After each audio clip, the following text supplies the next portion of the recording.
Isn't it so fascinating how oftentimes the thing that we fear doing the most is actually the thing that has the potential to drastically, radically transform our lives? But because we avoid it, we don't understand its power. Simultaneously, looking at a person's fear of being alone. Maybe they're terrified of being alone. But why? Maybe they were raised in a survival-based childhood with fight, flight, freeze, fawn. Maybe the trauma, the marring, and the scathing of their ego state led them to believe that their actual role here on this planet is to be a people pleaser, to emotionally caretake people. What they learned from a very early age is that it's actually their place to be tuned into everyone else in the environment to feel safe because it's their job to emotionally caretake people. Now, the fascinating and wild thing about this is that because their identity was formed around that, they don't know any other way of being. They don't know any other sense of identity or personality. So if they're alone, if they're by themselves, they don't really know how to operate. Look at the word itself, codependent. Codependency. You depend on others in codependency, but not in a healthy way. If you have a healthy relationship with somebody, it's healthy to depend on them for some things, for certain things.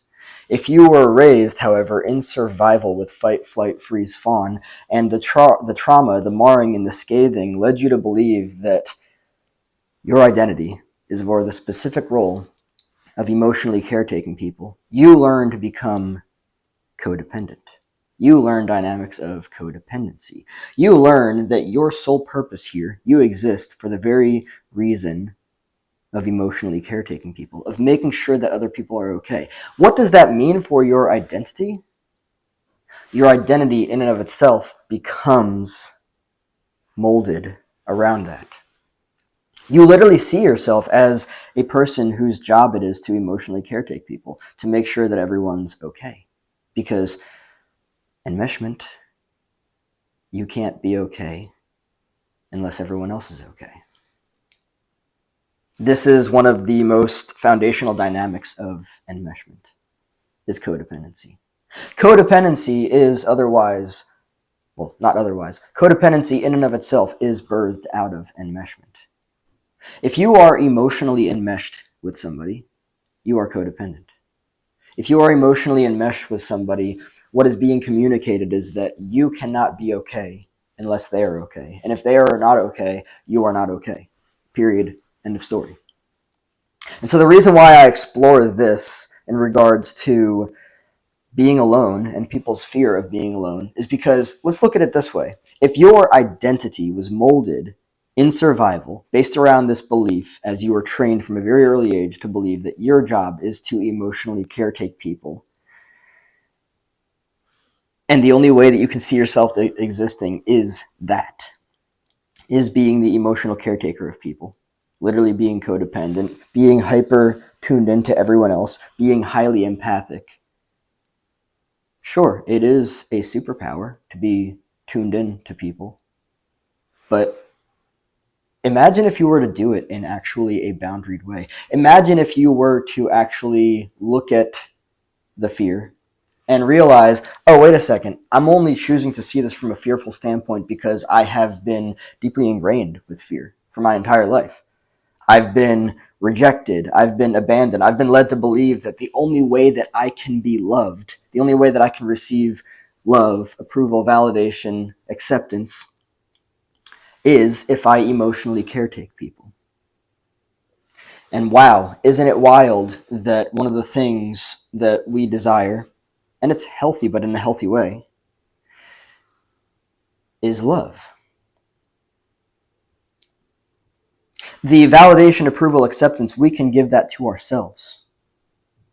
But love in survival is taught that by only being this certain way, you will receive it.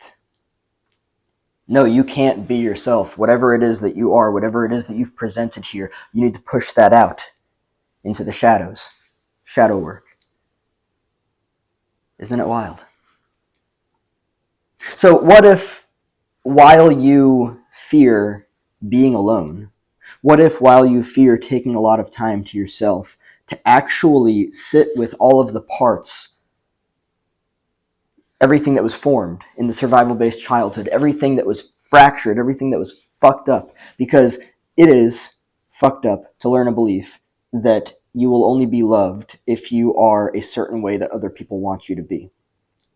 This is why people become codependent, because in the survival-based childhood, they learned that in order to receive love, they had to emotionally caretake people. They had to tune into everyone else to make sure that they were okay, and if they weren't okay, they would do a bunch of things that they probably didn't want to do to make sure that those people were okay. So they were molded and formed into this codependent individual. Now let me make it very clear. There's nothing right or wrong or good or bad about this. It's just, it's not healthy. And let me make this even more clear. If you were raised in survival, you were essentially not allowed to be yourself, because being yourself would entail not receiving love.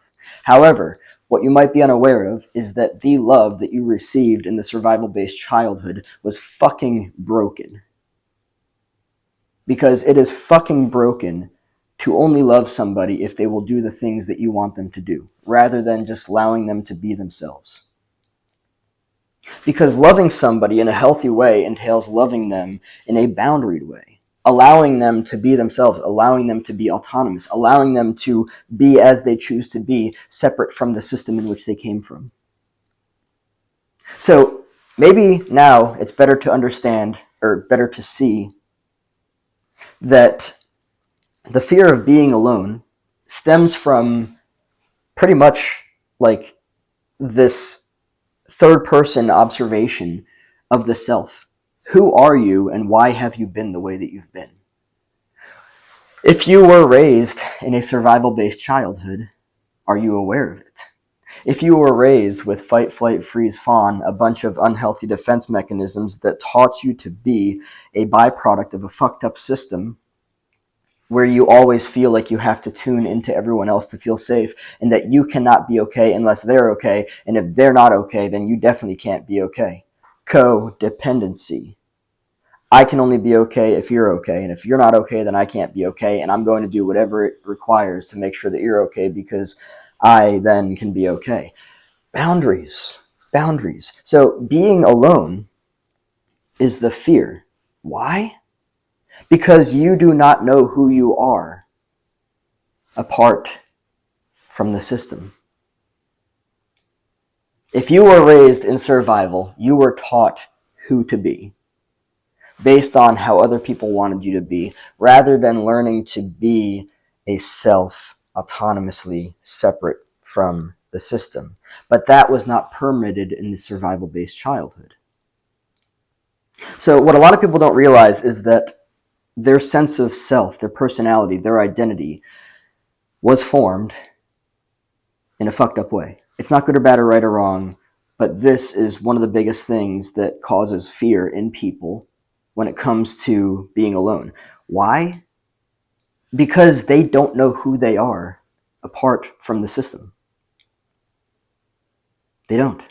Like, isn't that wild? Like, think about that. If you were raised in survival, your personality, your sense of self, your identity was formed around a fucked up system that taught you how to be based on what it wanted from you. It taught you how to be based on what it wanted from you, not based on the healthy, boundaried, individuated, and differentiated foundational structure that it allowed for you, because it didn't allow that for you. It's wild, isn't it? So maybe it's what you need the most, being alone. Maybe it's also simultaneously what you fear the most. Why? Because it's pretty much as if you do not exist outside of the system. The way that you've come to know yourself is based on the way that the system constructed you, because it did in a survival-based childhood, in fight, flight, freeze, fawn. If you are codependent, it constructed you in a way to believe that the only way that you exist, again, the only way that you exist, the only way that your identity exists, the only way that your sense of self exists, the only way that your personality exists is by how it was formed within the fucked up system and within the ways that people taught you your love is, your validation is, your approval is, and your acceptance is. This is why it can be very challenging for a lot of people to untie their sense of self-worth to the external, because they don't exist outside of that. Healthy self-worth is self-determined. It is intrinsic. Unhealthy self-worth is externalized. It is extrinsic. It is tied to that person because you get validation and approval from that person. It is tied to that thing or that job because you believe that it means, whatever meaning that you've created for it. The fear of being alone stems from an identity that was formed in some dynamic of codependency. And codependency is not just people pleasing. It's also you look at a unhealthy defense mechanism. For instance, getting defensive. Why would you get defensive with somebody who's attacking you? Well, you'd get defensive with them because you don't see that what they're doing is projecting their own insecurities onto you. So you feel the need to fight back. So you're essentially codependent in that sense. You're codependent on how they see you because you need to get them to see you a certain way because you don't see that their attack on you is a projection of their own insecurities because you both lack healthy boundaries. So essentially, the fear of being alone stems from, when you try to look at it, even that in and of itself is scary, you realize that, one, it's like you don't exist outside of everything that you've known, all the emotional caretaking. And two, if you were to, it would essentially be the annihilation of everything that you have known about yourself, which is fucking wild, by the way.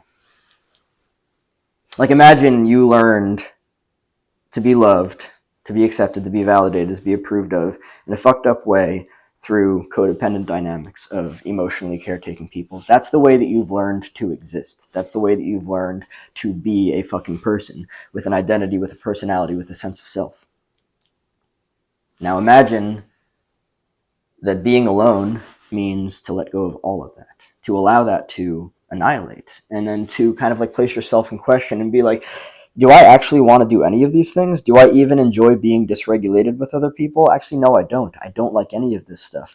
Yeah, imagine exiting that system, that fucking structure, and then looking at it from the third person, and then realize you're having a total fucking identity crisis. You're having a full-on, maybe even existential crisis, because you're well, wait a second, I've done all of these things that I never actually wanted to do. Who the fuck am I? What the fuck am I? If I'm not that person or all these people's emotional caretakers, who the fuck am I? What do I do with myself? It's wild, and that is just that is a whole nother structure in and of itself. But this begs the question, are you afraid of being alone? Why? Did everything that I explored here kind of give examples as to why you or somebody else might be afraid of being alone? Is it wild to consider that your identity, your sense of self, your personality was constructed based on what other people wanted from you? They didn't give a fuck about your boundaries. They don't even know what boundaries are. They didn't even know what boundaries are. That's why you were constructed in the way that you were. But if your identity has been constructed by other people, rather than being raised in a healthy childhood with healthy boundaries, individuation, and differentiation, being raised in a healthy childhood, you wouldn't have formed an identity based around what everyone else wanted from you. You would have formed an identity that was actually healthy. You would have learned to be autonomous, and you would have healthy relationships. and a healthy relationship with yourself, which is the very start of it that creates all of the other relationships in your life. Who are you? Why are you? And when I say why are you, what I'm asking is, why are you the way that you are? Were you raised in an unhealthy survival-based childhood with fight, flight, freeze, fawn? Was your sense of self, your personality, your identity constructed in the survival-based childhood? Have you been doing a bunch of things that you don't actually want to do now that you're realizing because, oh, well, maybe I was raised in a survival-based childhood where I had my boundaries fucking violated and obliterated, and I was taught that it's my job to fucking emotionally caretake, or whatever it is. That's just an example. That's an example of one person being raised in a survival-based childhood where they learn that they literally only fucking exist to emotionally caretake people. That's their fucking identity. They don't see themselves outside of that. It's an entire fucking fucked up universe that keeps bringing itself back to it. There's a lot to think here. So I'll end off with this. Do you fear being alone? Do you think that if you do fear being alone, it's because you wonder if you even exist outside of the way that you were raised in a survival-based childhood, if you were raised in a survival-based childhood? Because understanding that if you were raised in a survival-based childhood means likely that the way that you were raised was very much tailored to what other people wanted from you, because they lacked healthy boundaries. They lacked all that stuff. They lacked individuation and differentiation. It's a very homeostatic role. It's a very glob of a role. You existed as part of a system, rather, by the way, a system, multiple people in the mix, rather than an autonomous individual that can think, feel, and behave for him or herself. There's a drastic difference between the two. And this is me intending to help you see that, to guide you through that process.